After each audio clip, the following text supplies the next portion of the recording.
Muitas de nossas doutrinas têm sido distorcidas com o passar dos anos.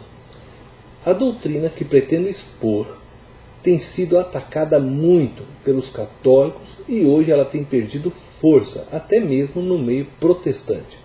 O que é a justificação pela fé?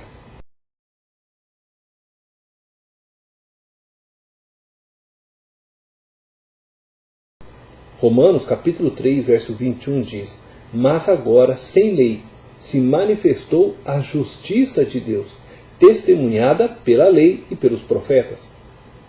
Paulo começa sua carta condenando toda a humanidade, desde os tempos da criação do mundo, por sua ingratidão, visto que não há quem reconheça a Deus na excelência de suas obras, pois essas revelam o seu poder e a sua glória.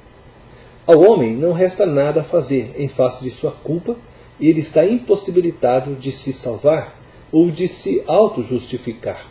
Só lhe resta aguardar o julgamento, que é a consequência inevitável do pecado no mundo de Deus. Diante dessa incapacidade de se auto-justificar é que se manifesta a graça de Deus em Cristo.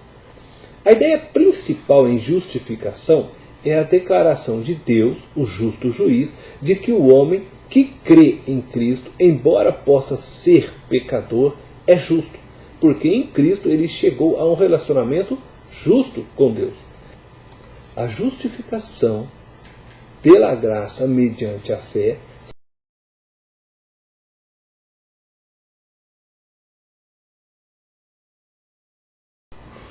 visto que todos os homens são pecadores, todas suas obras são maculadas. E a isso segue-se que todos os homens se acham destituídos de justiça inerente. Como nenhum homem consegue se auto-justificar perante o tribunal de Deus, estão todos condenados à morte, pois este é o salário do pecado. O apóstolo Paulo também demonstra sucintamente que essa justificação só pode ser encontrada em Cristo. Jesus é o centro da justificação pela graça mediante a fé.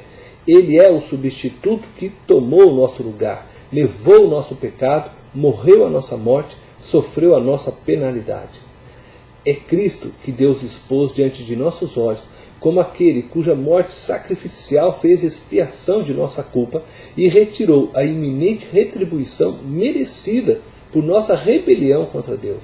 O que Cristo obteve para nós, podemos tornar efetivamente nosso pela fé. A justificação pela graça, mediante a fé,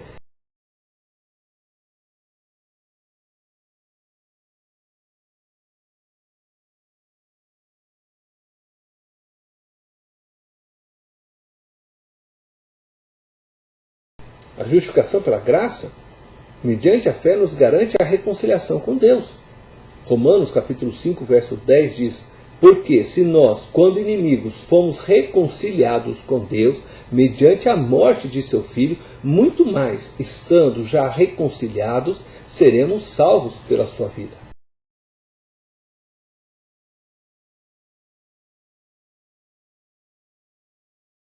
Juntamente com a reconciliação vem o perdão. Se deixamos de ser inimigos de Deus e se temos agora livre acesso a Ele, é porque a justificação nos absolveu de nossos pecados e nos deu perdão de Deus. Agora, pois, já nenhuma condenação há para os que estão em Cristo Jesus, diz o apóstolo Paulo. Isto significa que estamos perdoados. Não precisamos mais pagar a penalidade imposta por nossos pecados. A ira de Deus, que transforma o homem em seu inimigo, foi retirada por meio da justificação. O homem foi absolvido, seu relacionamento foi restaurado e agora ele tem paz com Deus. A justificação abriu a porta para o cumprimento da promessa de Deus anunciada pelo profeta Ezequiel no capítulo 36, versos 25 ao 27.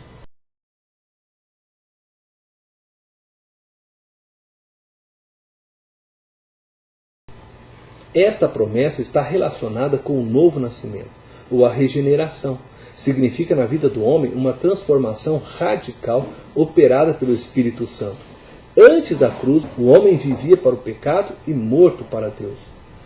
Todo o interior do homem, todas as suas faculdades e até os alicerces de sua personalidade são transformados pela regeneração.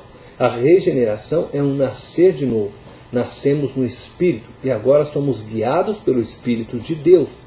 Por meio deste novo nascimento, somos recebidos no reino de Deus como filhos adotados por Deus em Cristo.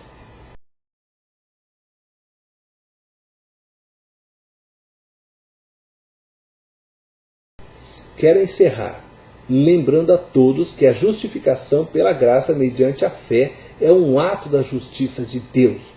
Pois Deus, para poder salvar o pecador, precisava satisfazer sua justiça. E somente Deus poderia salvar o homem de sua ganância, cobiça, de sua desumanização, que o leva cada vez mais à morte.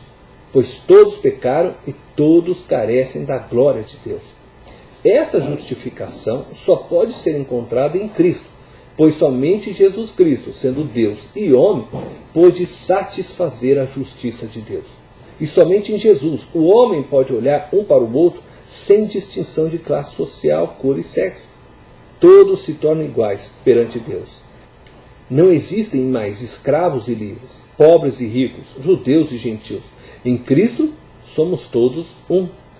E esta justificação pela graça, mediante a fé, nos proporciona bênçãos eternas. Bênçãos essas que começamos a viver hoje, aqui e agora, por meio de nosso Senhor e Salvador Jesus Cristo. Deus te abençoe.